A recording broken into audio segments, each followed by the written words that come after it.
ಜನ ಅನೇಕ ಸಂಕಷ್ಟಗಳಿಗೆ ಸಿಕ್ಕಿ ಬೆಲೆ ಏರಿಕೆಯಿಂದ ತತ್ತರಗೊಂಡಿದ್ದಾರೆ. ಇಂಥ ಸಂದರ್ಭದಲ್ಲಿ ಪೆಟ್ರೋಲ್ ಡೀಸೆಲ್ ದರವನ್ನು ಇಷ್ಟು ದೊಡ್ಡ ಪ್ರಮಾಣದಲ್ಲಿ ಏರಿಸಿದ ಪರಿಣಾಮ ಇದು ಎಲ್ಲ ರಂಗದಲ್ಲಿ ಪರಿಣಾಮ ಆಗುತ್ತೆ. ಸಾರಿಗೆಯವರು ಸಹ ನಾವು ಜಾಸ್ತಿ ಮಾಡ್ತೇವೆ ಅಂತ ಹೇಳ್ತಾ ಇದ್ದಾರೆ.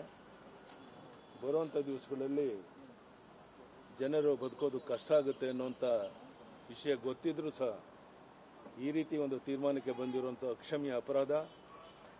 ನಾನು ಮುಖ್ಯಮಂತ್ರಿಗಳಿಗೆ ಒತ್ತಾಯ ಮಾಡ್ತೇನೆ, ಜನರ ಸಂಕಷ್ಟಗಳನ್ನ ಅರ್ಥ ಮಾಡಿಕೊಂಡು ಈಗಲಾದರೂ ನೀವು ಏರಿಕೆ ಮಾಡಿರುವಂಥ ದರವನ್ನು ವಾಪಸ್ ಪಡಿಬೇಕು ಅಂತೇಳಿ ಈ ಸಂದರ್ಭದಲ್ಲಿ ಒತ್ತಾಯವನ್ನು ಮಾಡ್ತಾ ಇದ್ದೇನೆ. ಧನ್ಯವಾದ. ಕೇಂದ್ರ ಸರ್ಕಾರ ದರ ಕಡಿಮೆ ಮಾಡಿ ಅಂತ ಸಿದ್ದರಾಮಯ್ಯನವರು ಅಲ್ಲ, ಸಿದ್ದರಾಮಯ್ಯನವರು ಯಾವತ್ತೂ ಅದನ್ನು ಹೇಳ್ತಾರೆ. ಕೇಂದ್ರ ಸರ್ಕಾರದ ಕಡೆ ಬೆಟ್ಟು ತೋರಿಸೋದಕ್ಕಿಂತ ನೀವೇನ್ ಮಾಡ್ತಾ ಇದ್ದೀರ ಅನ್ನೋದು ಬಹಳ ಮುಖ್ಯ. ಕಂಪೇರ್ ಮಾಡಿ ತೋರಿಸ್ತಾ ಇದ್ದಾರೆ ಸರ್, ಅಲ್ಲಿ ಜಾಸ್ತಿ ಇದೆ ನಮ್ಮ ಹತ್ರ. ಬೇರೆ ರಾಜ್ಯಗಳಲ್ಲಿ ಹೋಗ್ತಾ ಇದ್ದೀನಿ, ನೇರ ಅಲ್ಲಿಗೆ ಹೋಗ್ಬಿಟ್ಟು ವಿಚಾರಣೆಯಲ್ಲಿ ಭಾಗವಹಿಸಿ ಬರ್ತೇನೆ. ಧನ್ಯವಾದ. ಜನ ಅನೇಕ ಸಂಕಷ್ಟಗಳಿಗೆ ಸಿಕ್ಕಿ ಬೆಲೆ ಏರಿಕೆಯಿಂದ ತತ್ತರಗೊಂಡಿದ್ದಾರೆ.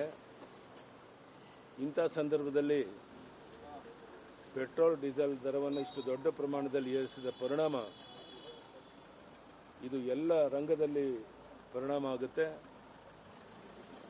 ಸಾರಿಗೆಯವರು ಸಹ ನಾವು ಜಾಸ್ತಿ ಮಾಡ್ತೇವೆ ಅಂತ ಹೇಳ್ತಾ ಇದ್ದಾರೆ. ಬರುವಂಥ ದಿವಸಗಳಲ್ಲಿ ಜನರು ಬದುಕೋದು ಕಷ್ಟ ಆಗುತ್ತೆ ಅನ್ನುವಂಥ ವಿಷಯ ಗೊತ್ತಿದ್ರೂ ಸಹ ಈ ರೀತಿ ಒಂದು ತೀರ್ಮಾನಕ್ಕೆ ಬಂದಿರುವಂಥ ಅಕ್ಷಮ್ಯ ಅಪರಾಧ.